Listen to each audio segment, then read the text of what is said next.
ಒಳಗಾಗಿ ಪರೀಕ್ಷೆಯನ್ನ ತೊರಿಬೇಡಿ, ಕೆಲವರು ವಿದ್ಯಾರ್ಥಿಗಳ ದಾರಿಯನ್ನ ತಪ್ಪಿಸಲಿಕ್ಕೆ ಷಡ್ಯಂತ್ರವನ್ನ ಮಾಡ್ತಾ ಇದ್ದಾರೆ ಅಂತ ಕೋಲಾರದಲ್ಲಿ ಭಾರತೀಯ ಯುವ ಮೋರ್ಚಾದ ರಾಷ್ಟ್ರೀಯ ಅಧ್ಯಕ್ಷ ಹಾಗೆ ಬೆಂಗಳೂರು ದಕ್ಷಿಣದ ಸಂಸದ ತೇಜಸ್ವಿ ಸೂರ್ಯ ಹೇಳಿಕೆಯನ್ನ ಕೊಟ್ಟಿದ್ದಾರೆ.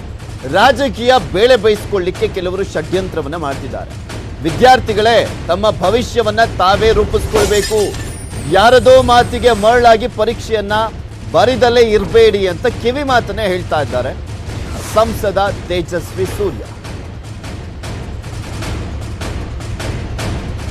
ಭಾರತೀಯ ಯುವ ಮೋರ್ಚಾದ ರಾಷ್ಟ್ರೀಯ ಅಧ್ಯಕ್ಷ ಸಂಸದ ತೇಜಸ್ವಿ ಸೂರ್ಯ ಅವರು ಹೇಳ್ತಾ ಇರುವಂತದ್ದು, ಯಾರದ್ದೋ ಪ್ರಚೋದನೆಗೆ ಒಳಗಾಗಿ ಪರೀಕ್ಷೆಯನ್ನ ಬರಿದಲ್ಲೇ ಇರಬೇಡಿ, ಕೆಲವರು ವಿದ್ಯಾರ್ಥಿಗಳ ದಾರಿಯನ್ನ ತಪ್ಪಿಸ್ಲಿಕ್ಕೆ ಷಡ್ಯಂತ್ರವನ್ನ ಮಾಡ್ತಾ ಇದ್ದಾರೆ. ನಾಳೆ ಎಕ್ಸಾಮ್ ಇದೆ, ಬನ್ನಿ ಎಕ್ಸಾಮ್ ಬರೀರಿ, ನಿಮ್ಮ ಭವಿಷ್ಯನೇ ಇದೆ ಆ ಎಕ್ಸಾಮ್ನಲ್ಲಿ. ಯಾರದ್ದೋ ಮಾತನ್ನ ಕೇಳ್ಕೊಂಡ್ಬಿಟ್ಟು ನಿಮ್ಮ ಭವಿಷ್ಯವನ್ನ ಹಾಳು ಮಾಡ್ಕೊಳ್ಬೇಡಿ ಅಂತ ತೇಜಸ್ವಿ ಸೂರ್ಯ ಅವರು ಸಲಹೆಯನ್ನ ಕೊಡ್ತಾ ಇದ್ದಾರೆ. ನಾಳೆ ಕೆಲವು ವಿದ್ಯಾರ್ಥಿಗಳು ಆಲ್ರೆಡಿ ಹಠ ಮಾಡ್ಕೊಂಡು ಕೂತ್ಕೊಂಡಿದಾರಲ್ಲ, ಹಿಜಾಬ್ ಅನ್ನ ಧರಿಸ್ಕೊಂಡು ಬರ್ತೀವಿ ನಾವು, ಪರೀಕ್ಷೆಗೆ ಅವಕಾಶ ಮಾಡಿಕೊಡಿ ಅಂತ ಏನ್ ಕೇಳ್ಕೊಳ್ತಾ ಇದಾರಲ್ಲ, ಸರ್ಕಾರಕ್ಕೆ ಮನವಿ ಮಾಡ್ಕೊಳ್ತಾ ಇದಾರಲ್ಲ, ಆ ವಿದ್ಯಾರ್ಥಿಗಳಿಗೆ ಈ ಒಂದು ಸಲಹೆಯನ್ನ ನೀಡ್ತಾ ಕಿವಿ ಮಾತನ್ನ ಹೇಳ್ತಾ ಇದ್ದಾರೆ ಸಂಸದರಾಗಿರುವಂತ ತೇಜಸ್ವಿ ಸೂರ್ಯ.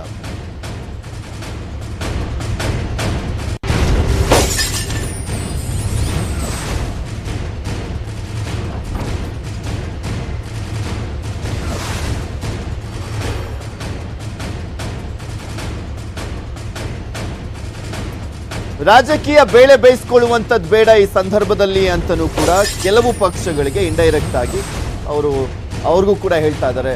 ಕಾಂಗ್ರೆಸ್ ಇರ್ಬೋದು, ಬೇರೆ ಬೇರೆ ಪಕ್ಷದವ್ರಿಗೂ ಕೂಡ, SDP, PFI ಇವ್ರಿಗೂ ಕೂಡ ಹೇಳ್ತಾರೆ. ತುಂಬ ಕಷ್ಟಪಟ್ಟು ಜೀವನದಲ್ಲಿ ಮುಂದೆ ಬರಲಿ ನನ್ನ ಮಕ್ಕಳು ಅಂತ ಹೇಳಿ ಓದಿಸೋದಕ್ಕೆ ಪ್ರಯತ್ನ ಮಾಡಿರ್ತಾರೆ.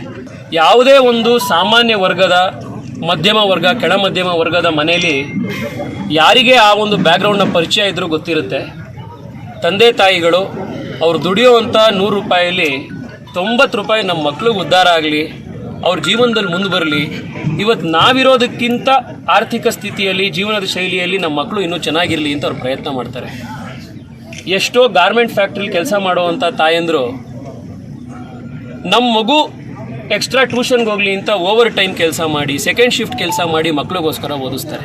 ವಿದ್ಯಾಭ್ಯಾಸದ ಸಂದರ್ಭದಲ್ಲಿ ಹಿಜಾಬು, ಕಿತಾಬು ಮತ್ತಿನ್ಯಾವುದೋ ಒಂದು ವಿಚಾರಗಳನ್ನು ತಂದು ಮಕ್ಕಳ ಬುದ್ಧಿಯನ್ನು ಕೆಡಿಸಿ ಅವರನ್ನು ದಾರಿ ತಪ್ಪಿಸುವಂಥ ಕೆಲಸ ಅತ್ಯಂತ ದೊಡ್ಡ ದೇಶಕ್ಕೆ ಮಾಡುವಂಥ ಅನ್ಯಾಯ, ಆ ಮಕ್ಕಳಿಗೆ ಮಾಡುವಂಥ ಅನ್ಯಾಯ, ಅವ್ರ ಭವಿಷ್ಯಕ್ಕೆ ಮಾಡುವಂಥ ಅನ್ಯಾಯ. ದಯವಿಟ್ಟು ಯಾರದೋ ಕುಮ್ಮಕ್ಕಿಗೆ ಕಿವಿಗೊಟ್ಟು ಎಕ್ಸಾಮಿಗೆ ಹೋಗ್ದಲೇ ಇರುವಂಥ ನಿಮ್ಮ ಭವಿಷ್ಯಕ್ಕೆ ನೀವೇ ಕಲ್ಲು ಹಾಕ್ಕೊಳ್ಳುವಂಥ ಕೆಲಸ ಮಾಡಬೇಡಿ.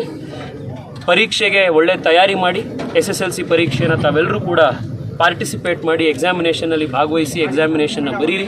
ನಿಮ್ಮೆಲ್ಲರಿಗೂ ಕೂಡ ಒಳ್ಳೆ ಉಜ್ವಲ ಭವಿಷ್ಯ ಇದೆ. ಭಾರತ ದೇಶ ನಿಮ್ಮೆಲ್ಲರಿಗೂ ಕೂಡ ನಿಮ್ಮ ಉಜ್ವಲ ಭವಿಷ್ಯ ಕಂಡುಕೊಳ್ಳೋದಕ್ಕೆ ಬೇಕಾಗುವಂಥ ಎಲ್ಲ ಶಕ್ತಿ ಸಾಮರ್ಥ್ಯನ ಈ ದೇಶ ನಿಮಗೆ ಕೊಡುತ್ತೆ. ನಿಮ್ಮೆಲ್ಲರಿಗೂ ನಾಳೆಯಿಂದ SSLC ಪರೀಕ್ಷೆಯ ಹಿನ್ನೆಲೆಯಲ್ಲಿ ಎಲ್ಲರೂ ಕೂಡ ನೆಮ್ಮದಿಯಿಂದ ಪರೀಕ್ಷೆಯನ್ನ ಬರೀರಿ. ಮಂಗಳೂರಿನಲ್ಲಿ ಶಾಸಕ UT ಖಾದರ್ ಹೇಳಿಕೆಯನ್ನ ಕೊಟ್ಟರು. ನಾಳೆಯಿಂದ SSLC ಪರೀಕ್ಷೆ ಇದೆ, ಎಲ್ಲರೂ ಕೂಡ ನೆಮ್ಮದಿಯಿಂದ ಪರೀಕ್ಷೆಯನ್ನ ಬರೀರಿ ಅಂತ ಹೇಳ್ತಾ ಇದ್ದಾರೆ ಮಾಜಿ ಸಚಿವ ಕಂ ಶಾಸಕ UT ಖಾದರ್. ಹೆಣ್ಮಕ್ಕಳ ಶಿಕ್ಷಣಕ್ಕೆ ಒತ್ತು ಕೊಡುವಂಥದ್ದು ಸರ್ಕಾರದ ಜವಾಬ್ದಾರಿ, ಮಾನಸಿಕ ಒತ್ತಡ ಆಗದಂತೆ ಪರೀಕ್ಷೆಗೆ ಅವಕಾಶವನ್ನ ಕೊಟ್ಟಿದ್ದಾರಲ್ಲ, ಸಮವಸ್ತ್ರ ನಿಯಮ ಗೌರವಿಸಿ ಪರೀಕ್ಷೆಯನ್ನ ಬರಿಬೇಕು ಅಂತ ಇವರು ಕೂಡ ಕೆಲವು ವಿದ್ಯಾರ್ಥಿನಿಯರು ಯಾರು ಪರೀಕ್ಷೆಯನ್ನ ಬರಲಿಕ್ಕೆ ಹಿಂದೆ ಮುಂದೆ ನೋಡ್ತಾ ಇದ್ದಾರೆ, ನಮಗೆ ಹಿಜಾಬನ್ನು ಧರಿಸ್ಕೊಂಡು ಬಂದು ಅವಕಾಶ ಮಾಡಿಕೊಡ್ಬೇಕು ಧರಿಸ್ಕೊಂಡು ಬಂದಂಥ ಸಂದರ್ಭದಲ್ಲಿ ಅಂತ ಅವ್ರಿಗೂ ಕೂಡ UT ಖಾದರ್ ಅವರು ಹೇಳ್ತಾ ಇರುವಂಥದ್ದು.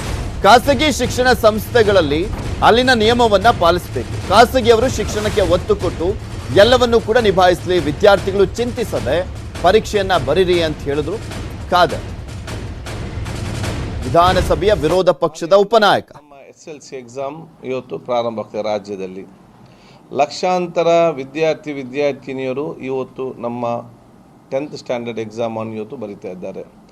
ನಾನು ಎಲ್ಲ ವಿದ್ಯಾರ್ಥಿನಿಯರಿಗೆ ನನ್ನ ಶುಭಾಶಯನ ಸಲ್ಲಿಸಿ ನೆಮ್ಮದಿಯಿಂದ, ಸಮಾಧಾನದಿಂದ, ಆತ್ಮವಿಶ್ವಾಸದಿಂದ ತಮ್ಮ ಎಕ್ಸಾಮನ್ನು ತಾವೆಲ್ಲ ಕೂಡ ಬರೆದು ಅತ್ಯುತ್ತಮವಾದ ಮಾರ್ಕನ್ನು ಪಡ್ಕೊಳ್ಬೇಕು.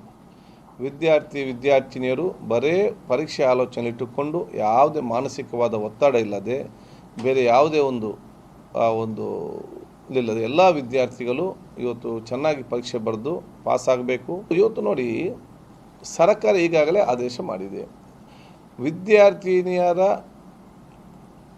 ಶಿಕ್ಷಣ ಇವತ್ತು ಅತಿ ಮುಖ್ಯ. ಅದರಲ್ಲಿ ಕೂಡ ಹೆಣ್ಣು ಮಕ್ಕಳ ಶಿಕ್ಷಣಕ್ಕೆ ಸಂಪೂರ್ಣವಾದ ಪ್ರೋತ್ಸಾಹ ಕೊಡುವಂಥ ಜವಾಬ್ದಾರಿ ಅದು ಸರ್ವರ ಜವಾಬ್ದಾರಿ. ಆ ವಿದ್ಯಾರ್ಥಿಗಳು ಒಂದು ಶಾಲೆಗೆ ಬಂದು ಬರೆಯುವಂಥ ಸಂದರ್ಭದಲ್ಲಿ ಅವರಿಗೆ ಯಾವುದೇ ಮಾನಸಿಕ ಒತ್ತಡ ಇಲ್ಲದೆ ಫ್ರೀ ಮೈಂಡಲ್ಲಿ ಎಕ್ಸಾಮ್ ಬರೆಯುವಂಥ ವಾತಾವರಣ ನಿರ್ಮಾಣ ಮಾಡಬೇಕಂತ ನಾವು ಸರ್ಕಾರಕ್ಕೂ ನಾವು ಇವತ್ತು ಕೇಳಿಕೊಂಡಿದ್ದೇವೆ.